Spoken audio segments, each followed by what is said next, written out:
কপাল ভালো বিজেপি জিতে গেছে। তো তৃণমূল জিতলে পরে কী করতো আপনারা হয়তো কল্পনার বাইরে এত কিছু ভেবে রেখেছিল।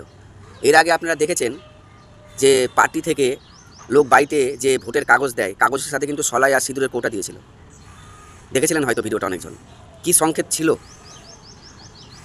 এবার একটা পার্টি অফিসে দেখেন, পার্টি অফিসে কি পাওয়া গেল।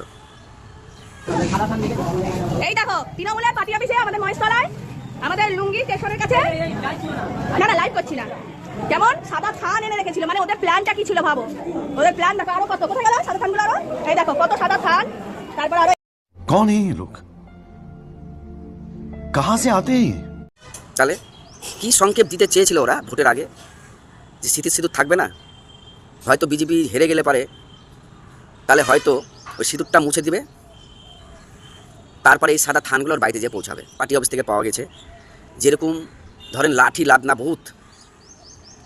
তো কপাল ভালো আপনাদের যে গুন্ডারাজ চলে গেছে, কিন্তু গুন্ডারা এখনও পালাতক। তো আমাদের মুখ্যমন্ত্রী শুভেন্দুবাবু এগুলোকে পরিষ্কার করবে, কারণ क्या बात है सर, क्या बात है सर, क्या बात, ये बात है।